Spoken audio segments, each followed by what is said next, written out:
ನಮಸ್ಕಾರ ಬಂದವರೇ. ಬ್ರಿಟಿಷ್ನರು ಮೈಸೂರನ್ನು ವಶಪಡಿಸಿಕೊಂಡ ಸಂದರ್ಭದಲ್ಲಿ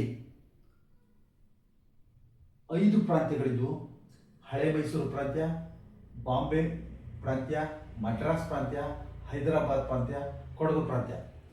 ಈ ಎಲ್ಲ ಪ್ರಾಂತ್ಯಗಳಲ್ಲೂ ವಿವಿಧ ರೀತಿಯಲ್ಲಿ ಅಳತೆ ಮಾಡಿ ದಾಖಲೆಗಳನ್ನ ತಯಾರಿಸಿದ್ದಾರೆ. 1831ರಲ್ಲಿ ಇವರು ಕಂದಾಯಕ್ಕೆ ಸಂಬಂಧಪಟ್ಟಂತೆ ಅನೇಕ ಸುಧಾರಣೆಗಳನ್ನ ತಂದರು. ಈ ಪೈಕಿ ಅವರು ಕಂದಾಯ ವಸೂಲಿ ಮಾಡಬೇಕಾದ್ರೆ ಇಡೀ ಗ್ರಾಮವನ್ನೇ ಒಂದು ಘಟಕ ಅಂತ ಮಾಡಬೇಕು ಅಥವಾ ರೈತರ ಹಿಡುವಳಿ ಜಮೀನಿಗೆ ತಕ್ಕಂತೆ ಘಟಕ ಮಾಡಬೇಕು ಅಂತ ಜಿಜ್ಞಾಸೆಯಲ್ಲಿದ್ದರು.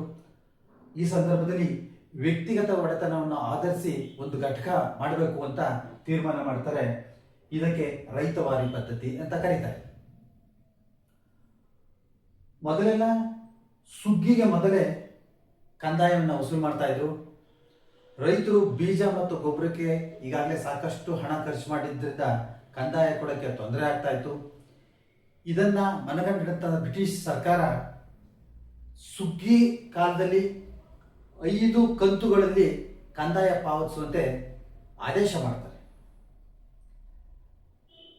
ಬೆಳೆಯಲ್ಲಿರ್ತಕ್ಕಂಥ ನಿರ್ದಿಷ್ಟ ಪಾಲನ್ನ ಕಂದಾಯ ರೂಪದಲ್ಲಿ ವಸೂಲು ಮಾಡ್ತಾ ಇದ್ರು. ಇದಕ್ಕೆ ಬಟಾಯಿ ಪದ್ಧತಿ ಅಂತ ಇದ್ರು. ಸೊ ಇದನ್ನ ರದ್ದುಪಡಿಸಿ ನಗದು ರೂಪದಲ್ಲಿ ಕಂದಾಯವನ್ನ ವಸೂಲು ಮಾಡಲಿಕ್ಕೆ ಆದೇಶ ಮಾಡ್ತಾರೆ. ಇದರಿಂದ ರೈತರಿಗೆ ಬಹಳ ಒಳ್ಳೆಯದಾಗುತ್ತೆ, ಸಾಲಗಾರರ ಕಾಟ ತಪ್ಪುತ್ತೆ. ಇಷ್ಟೆಲ್ಲ ಆದರೂ ಏಕರೂಪ ಕಂದಾಯ ಇರಲಿಲ್ಲ. ಇದನ್ನ ಮನಗಂಡಂತಹ ಅಂದಿನ ಮುಖ್ಯ ಆಯುಕ್ತರಾಗಿರ್ತಕ್ಕಂಥ ಬೋರಿಂಗ್ರವರು ಭಾರತ ಸರ್ಕಾರಕ್ಕೆ 1863ರಲ್ಲಿ ಅಳತೆ ಮಾಡಬೇಕು ಅಂತ ಒಂದು ಪ್ರಸ್ತಾವನೆ ಮುಂದಿಡುತ್ತಾರೆ. ಈ ಪ್ರಸ್ತಾವನೆಯನ್ನ ಭಾರತ ಸರ್ಕಾರ ಒಪ್ಪಿ ಅಳತೆ ಕಾರ್ಯ ಪ್ರಾರಂಭಿಸಲಿಕ್ಕೆ ಆದೇಶ ಮಾಡುತ್ತೆ. ಈಗಾಗಲೇ ಮುಂಬೈ ಕರ್ನಾಟಕದಲ್ಲಿ ಅಳತೆ ಕಾರ್ಯ ಆಗಿತ್ತು. ಅಲ್ಲಿ ಮರಾಠಿಗರು ಈಗಾಗಲೇ ಅನುಭವಿಗಳಾಗಿದ್ರು. ಅವ್ರನ್ನ ಇಲ್ಲಿಗೆ ಕರೆಸಿ ಅವರ ನೇತೃತ್ವದಲ್ಲಿ ಅಳತೆ ಕಾರ್ಯವನ್ನು 1863ರಲ್ಲಿ ಅಂದಿನ ಅಧ್ಯಕ್ಷರಾಗಿರ್ತಕ್ಕಂಥ ಮೇಜರ್ ವಿಲಿಯಂ ಕರ್ನಲ್ ಆಂಡರ್ಸನ್ ನೇತೃತ್ವದಲ್ಲಿ ಹರಿಹರದಲ್ಲಿ ಅಳತೆ ಕಾರ್ಯ ಪ್ರಾರಂಭ ಮಾಡ್ತಾರೆ. 1890ರಲ್ಲಿ ಅಳತೆ ಕಾರ್ಯ ಮುಕ್ತಾಯ ಆಗುತ್ತೆ. ನಂತರ ಕ್ಲಾಸಿಫಿಕೇಶನ್ ಅಂದರೆ ಮಣ್ಣಿನ ವರ್ಗೀಕರಣ, ಖುಷ್ಕಿ, ತರಿ, ಬಾಗಾಯ್ತು ಇವುಗಳನ್ನ ವಿಂಗಡಣೆ ಮಾಡಬೇಕಾಗುತ್ತೆ.